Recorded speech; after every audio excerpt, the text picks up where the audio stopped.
உலக மக்கள் அனைவருக்கும் வணக்கம். இப்போது நாம் கும்பம் ராசியின் தமிழ் புத்தாண்டு ராசி பலன்களை பார்ப்போம். குடும்பம்.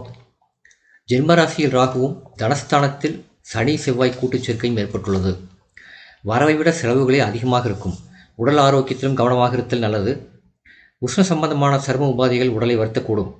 வெளியூர் பயணங்களினால் அலைச்சல் சக்திக்கு மீறியதாக இருக்கும். சில தருணங்களில் புதிய கடன்களை ஏற்க வேண்டிய நிர்பந்தம் உருவாகும். மருத்துவ செலவுகளை தவிர்க்க இயலாது. திருமண முயற்சிகளில் தடங்கல்கள் ஏற்படக்கூடும். அதற்கு பிறகுதான் வரன் அமையும். பூர்வ ஸ்தானத்தில் குரு பகவான் அமர்ந்திருப்பதால் திருத்தல யாத்திரை யோகம் அமைந்துள்ளது. உத்தியோகம். ஜீவனக்காரரான சனி பகவான் தனஸ்தானத்தில் சஞ்சரிப்பதால் வேலைப்படு அதிகமாக இருப்பினும் பலருக்கு சம்பள உயர்வை எதிர்பார்க்கலாம். சிலருக்கு இடமாற்றமும் ஊர் மாற்றமும் ஏற்படுவதற்கு சாத்தியக்கூறு உள்ளதை கிரகநிலைகள் எடுத்துக்காட்டுகின்றன. தொழில் மற்றும் வியாபாரம். உங்கள் சரக்குகளுக்கு நல்ல தேவை ஏற்படும். நிதி நிறுவனங்களின் ஆதரவு துணை நிற்கும். புதிய கிளைகள் திறப்பதற்கு கிரகநிலைகள் சாதகமாக உள்ளன. ஒரு சிலருக்கு வெளிநாடு சென்று வரும் சாத்தியக்கூறு உள்ளதையும் கிரகநிலைகள் எடுத்துக்காட்டுகின்றன. பிரபல வெளிநாட்டு வர்த்தக நிறுவனம் ஒன்றுடன் விற்பனை ஒப்பந்தம் கையெழுத்தாகும். சக கூட்டாளிகளின் ஒத்துழைப்பு உற்சாகத்தை அளிக்கும். கலைத்துறையினர். கலைத்துறை நண்பர்களுக்கு வாய்ப்புகள் தேடி வரும். வருமானம் உயரும். செல்வாக்கு அதிகரிக்கும். புதிய படங்கள் மகத்தான வெற்றியை பெற்றுத்தரும். லாபமும் எதிர்பார்ப்பை விட சற்று அதிகமாகவே இருக்கும் என கிரகநிலைகள் உறுதியளிக்கின்றன. திரைப்பட நடிகர்கள் மற்றும் நடிகைகளுக்கு வருமானம் உயரும். மக்களிடையே பிரபலமாவார்கள். அரசியல் துறையினர். கட்சியில் செல்வாக்கும் ஆதரவும் அதிகரிக்கும்.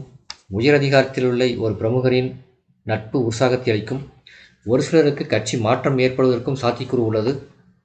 எத்தகைய முடிவானாலும் சற்று சிந்தித்து முடிவெடுப்பது உங்கள் எதிர்காலத்துக்கு நன்மை பயக்கும்.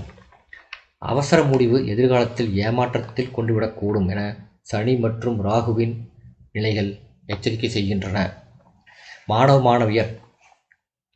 புதன் ஓரளவு சாதகமாக சஞ்சரிக்கிறார். சனி பகவானும் சரியில்லை. பாடங்களில் மனம் ஈடுபடுவது சற்று கடினம்தான். தேவையற்ற தவறான எண்ணங்கள் மன நிம்மதியை பாதிக்கும். ஒரு சிலருக்கு கூடா நட்பு ஏற்படக்கூடும். அது உங்கள் கல்வி முன்னேற்றத்தை வெகுவாக பாதிக்கும். விடுதிகளில் தங்கி படித்து வரும் மாணவ மாணவியர் உல்லாச பயணங்களை தவிர்ப்பது மிகவும் அவசியம். உடல் ஆரோக்கியத்திலும் கவனமாக இருத்தல் எதிர்காலத்துக்கு நன்மை செய்யும்.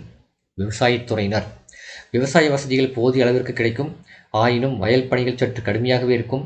விஷ ஜந்துக்களினால் பாதிப்பு ஏற்படக்கூடும் என கிரகநிலைகள் எச்சரிக்கை செய்வதால் இரவு நேரங்களில் வயல் பணிகளை மேற்கொள்ளாமல் இருப்பது அவசியம். பழைய கடன்கள் நீடிப்பதால் மன அமைதி பாதிக்கப்படக்கூடும். பெண்மணிகள். வயல் பணிகளின் போது தனியே செல்வதை தவிர்ப்பது அவசியம். பரிகாரம். செவ்வாய் மற்றும் சனிக்கிழமைகளில் காகத்திற்கு சாதம் வைக்கவும். இது நல்ல பரிகாரமாகும். இந்த வீடியோ உங்களுக்கு பிடிச்சிருந்தா லைக் பண்ணுங்கள், ஷேர் பண்ணுங்கள், சப்ஸ்கிரைப் பண்ணுங்கள். நன்றி.